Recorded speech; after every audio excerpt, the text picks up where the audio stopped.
జై శ్రీరామ్. అందరికీ నమస్కారం. వెల్కమ్ టు న్యూస్ అఖండ. నేను మీ కస్తూరి శ్రీధర్. మిత్రులారా, సాధారణంగా మన హిందువులు ఏ పండుగనైనా సరే చాలా ప్రశాంతంగా జరుపుకుంటారు. ఎంతో సంతోషంగా అందరికీ శుభాకాంక్షలు చెప్పుకుంటూ పండుగ వేడుకల్లో పాల్గొంటారు. అవునా కాదా?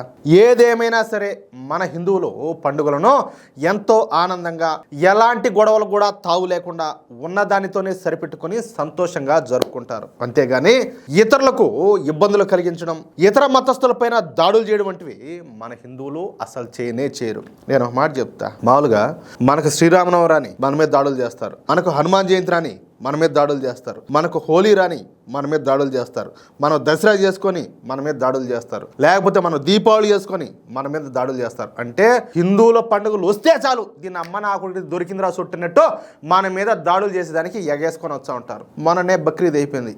దేశంలో ఎక్కడైనా కూడా ఇదిగో పలానా చోట హిందువులు ఈ విధంగా ముస్లింలు బక్రీద్ పండుగ చేసుకుంటా ఉంటే వాళ్ళు వచ్చి దాడులు చేశారని కానీ, లేకపోతే ఇంకేదో గలాటా చేశారని చెప్పి కానీ ఎక్కడైనా కూడా ఎంటైర్ ఇండియాలో ఏదైనా న్యూస్ వచ్చిందా? మీరేమైనా చూసారా?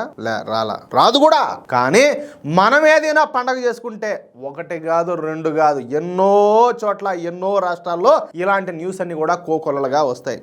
కానీ జిహాదీలు మాత్రం అయ్యే చేస్తారు. ఈ జిహాదీ ముండా కొడకలకు ఒక పద్ధతి పాడు అనేది ఏది కూడా ఉండదు.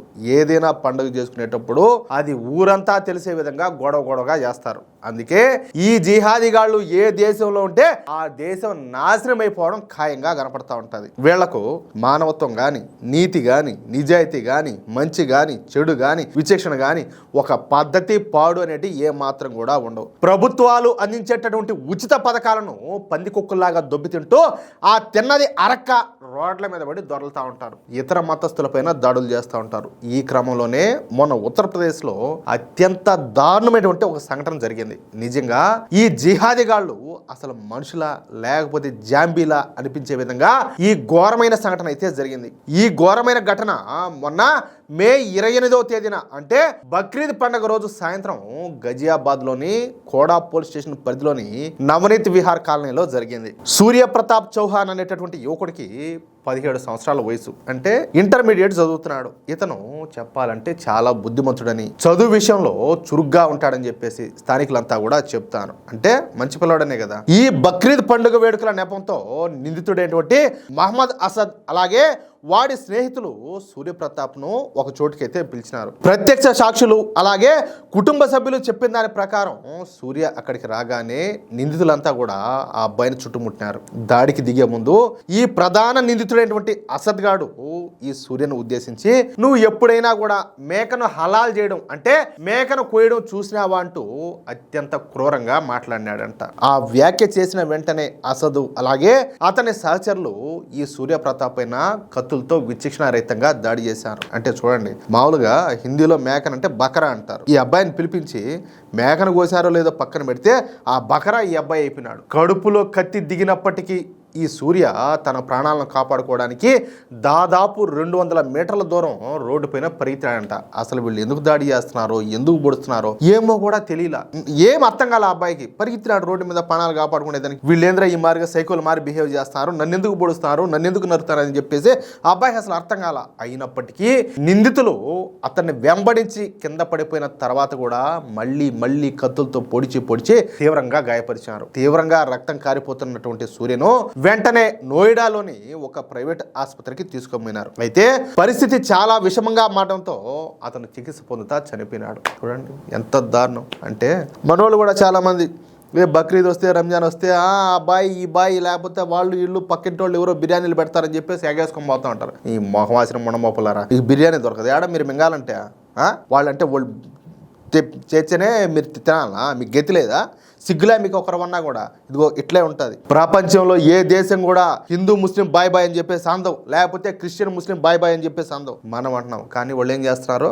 మనల్ని నాశనం చేస్తున్నారు. ఈ దేశాన్ని ఇస్లామిక్ దేశంగా మార్చాలనుకుంటున్నారు. ఈ దేశంలో హిందూ అనేవాడు లేకుండా చేయాలనుకుంటున్నారు. అంతేందుకు హైదరాబాద్ లో రిజిస్ట్రేషన్ ఆఫీసులు ఉన్నాయి కదా, ఒక్కసారి పోయి పరిశీలించండి. ప్రతి నెల కూడా వందలాది మంది మన హిందూ అమ్మాయిలను ప్రేమ పేరుతో లవ్ జిహాద్ చేసి లేపుకొని పోతున్నారు.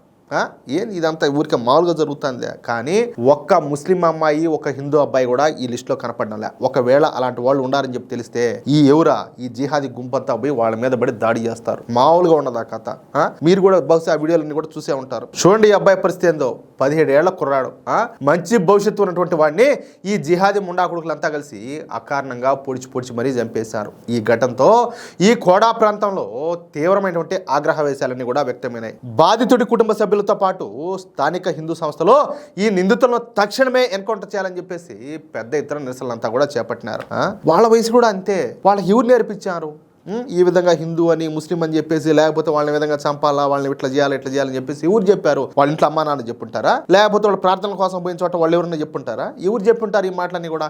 ఏ విధంగా ఈ విషయం వాళ్ళ మెదడులోకి ఎక్కుంటుంది ఒకసారి ప్రతి ఒక్కరు కూడా ఆలోచించండి. పాత కక్షల కారణంగానే ఈ దారుణానికి ఒడిగట్టారని చెప్పేసి పోలీసులు ప్రాథమికంగా భావించారు. అంటే 17 ఏళ్ల వయసున్న పిల్లలకు పాత కక్షలేంది? బాధితుడి కుటుంబం అసదు, అలాగే నవాబు, ఫర్హాను, అతీఫు, సారిక్ అనేటటువంటి 5 పైన కేసు పెడితే పోలీసులు ఇప్పటికే 3 అరెస్ట్ చేశారు. అయితే బాధిత కుటుంబం ఫిర్యాదు మేరకు గజియాబాద్ పోలీసులు 5 మంది పైన కేసు అయితే నమోదు చేశారు. వీళ్ళలో 3 నిందితులను పోలీసుల ముందే అరెస్ట్ చేస్తే ప్రధాన నిందితుడైనటువంటి అసదు పరారీలో ఉన్నాడు. ఈ అసదును పట్టుకోవడానికి deputy commissioner of police Dhaval Jaiswal నేతృత్వంలో ప్రత్యేక బృందాలను ఏర్పాటు చేసి వాడిపైన 50,000 రూపాయల రివార్డు కూడా ప్రకటించారు. అంటే వాడు ఇన్ఫర్మేషన్ ఇస్తే చాలు ఈ 50,000 వాళ్ళకి దక్కుతుంది. అయితే అసద్ తన సహచరుల నుంచి డబ్బులు తీసుకొని ఆ సిటీ వదిలిపెట్టి పారిపోవడానికి ప్రయత్నించినట్టు పోలీసులకు పక్కా సమాచారం అయితే అందింది. అంటే 50,000 రూపాయలు కదా, జస్ట్ ఇన్ఫర్మేషన్ ఇస్తే ఏమవుతుంది? ఇచ్చిపార్ద వాళ్ళు చాలా మంది ఉంటారు. ఓయమ్మ, బ్రిటిష్ వాళ్ళకు తొరకోళ్ళకే అమ్ముడు పోయిన దేశం మంది, లేకపోతే కాదు 50,000 కోసం ఈడి ఫాల్తు ముండా కొడుకు ఈడి ఇన్ఫర్మేషన్ చెప్పరా? 100% చెప్తారు. కోడా అలాగే ఇందిరాపురం పోలీస్ స్టేషన్ల సంయుక్త బృందాలు కోడా ప్రాంతంలో ఈ అసదును చుట్టుముట్టినాయి. పోలీసులు వీడిని ఆపడానికి ప్రయత్నం చేస్తే వీడు తప్పించుకునేందుకు పోలీసులపైకే తుపాకీతో కాల్పులు జరిపినాయంట. అమ్మ కాదు, వాడి వయసు ఎంత? 17 ఏళ్ళు. వాడికి మరి గన్ను ఎట్టొచ్చింది చూసినారా? ఎంత క్రిమినల్ ముండా కొడుకులా. పోలీసులు జరిపినటువంటి ఎదురు కాల్పుల్లో ఈ అసద్ అనేవాడు తీవ్రంగా గాయపడినాడు. వెంటనే వాడిని ఆసుపత్రికి కూడా తరలించారు. అయితే అప్పటికే వాడు చనిపోయినట్లు డాక్టర్స్ అయితే కన్ఫర్మ్ చేశారు. ఈ ఎదురు కాల్పుల్లో ఒక పోలీస్ కానిస్టేబుల్ కూడా గాయాలైతే అయినాయి. ప్రస్తుతం ఆ కానిస్టేబుల్ కూడా చికిత్స అయితే అందిస్తున్నారు. ఈ ఘటనా స్థలం నుంచి అసద్ ఉపయోగించినటువంటి మోటార్ సైకిల్ అలాగే ఆ వెపన్ కూడా పోలీసులు స్వాధీనం చేసుకున్నారు. ఇక 5వ నేరస్తుడి కోసం ప్రస్తుతం పోలీసులంతా కూడా గాలింపును ముమ్మరం చేశారు. ఎందుకంటే 3 దొరికినారు. అసలు చచ్చినాడు, ఇంకొకటి ఉన్నాడు కదా. అంటే వీడు కూడా త్వరలోనే ఎన్కౌంటర్ అవడం ఖాయంగా కనపడుతుంది. అది విషయం. అయితే ఎట్టున్నది న్యూస్? యోగి దెబ్బ అంటే అట్టుంటుంది. దేశం అంతా కూడా ఇదే పరిస్థితి వస్తే ఏ జిహాదీ ముండా కొడుకు మళ్ళీ నడసవు. అందుకే చెప్పి చాలామంది కోరుకుంటూ ఉంటారు యోగి రావాలని చెప్పేసి. అందరూ ఎందుకు కోరుకుంటారంటే ఇదిగో తీర్పు అనేది ఇట్లే ఉండాలి. లేకపోతే ఏందియా వాళ్ళ వయసు ఎంత, వాళ్ళు చేసే పనులు ఏంది, ఏ ముండా కొడుకు ఏ లంబడి కొడుకు నేర్పించాడు వాళ్ళకి అన్ని కూడాను. హిందువుల మీద ద్వేషం పెంచుకోవాలని వాళ్ళని ఈ విధంగా కాదు నమ్మించి పిలిపించి మోసం చేసి చంపాలని చెప్పేసి ఎవరు నేర్పించాడు అంటాలే. చూడండి ఏం జరుగుతుందో. ప్రతి ఒక్కరు కూడా జాగ్రత్తగా ఉండాలా. మనం చూసేదంతా నిజం కాదు.